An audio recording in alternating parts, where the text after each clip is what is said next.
जय श्री कृष्णा, राधे राधे। कार्तिक माह में तुलसी जी की कहानी। हिंदू महीनों में कार्तिक माह का अत्यधिक महत्व माना गया है। इस पूरे माह में स्नान, दान तथा अन्य धार्मिक कार्यों को करना शुभ माना गया है। कार्तिक स्नान के साथ तुलसी जी की पूजा का भी अत्यधिक महत्व है।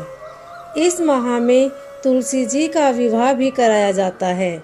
जिन्हें कन्या संतान नहीं होती, वह तुलसी जी का विवाह शालिग्राम जी से कराकर कन्यादान कर सुख पाते हैं। तो चलिए सुनते हैं कार्तिक माह में सुनी जाने वाली तुलसी जी की कहानी। कार्तिक माह में सभी औरतें तुलसी जी को जल से सींचा करती थी।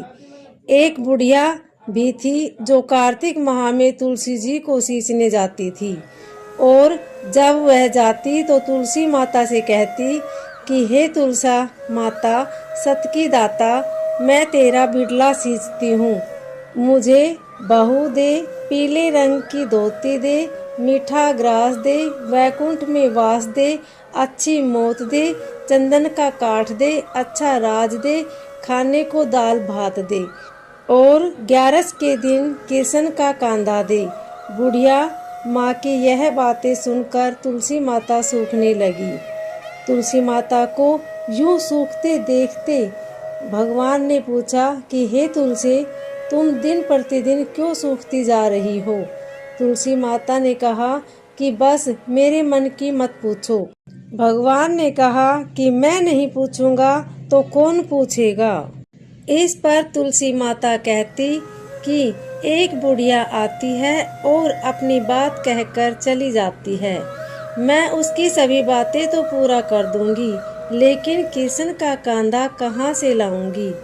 भगवान कृष्ण बोले कि वह मरेगी तो मैं अपने आप ही कांधा देने आऊँगा। तुम बुढ़िया माई से यह बात कह देना। इसके बाद बुढ़िया माई मर गई। बुढ़िया के मरने पर सारा गांव इकट्ठा हो गया और उनका अंतिम संस्कार करने के लिए उन्हें उठाने लगे, तो वह बहुत भारी हो गई, जिससे उसकी अर्थी टस से मस नहीं हुई। सभी बोले कि यह तो बहुत संस्कारी थी, बहुत पूजा पाठ करती थी, कोई पाप नहीं किया, फिर यह इतनी भारी कैसे हो गई?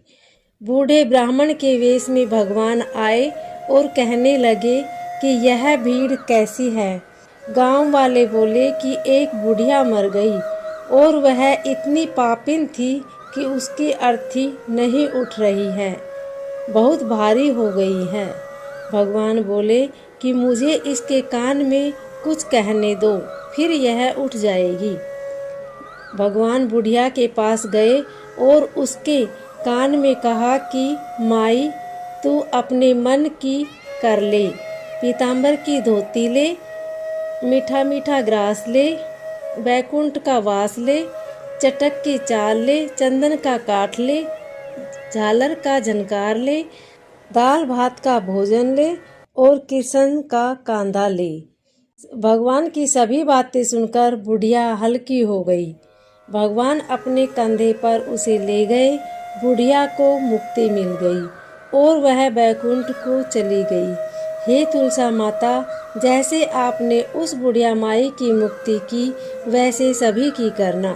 जैसे भगवान ने उसे कांधा दिया, वैसे हमें भी देना। उम्मीद है आपको यह कथा अच्छी लगी होगी। अगर अच्छी लगे तो वीडियो को लाइक, शेयर, सब्सक्राइब जरूर करें। कमेंट में जय तुलसी माता, ओम नमो भगवते वासुदेवाय अवश्य लिखें। धन्यवाद।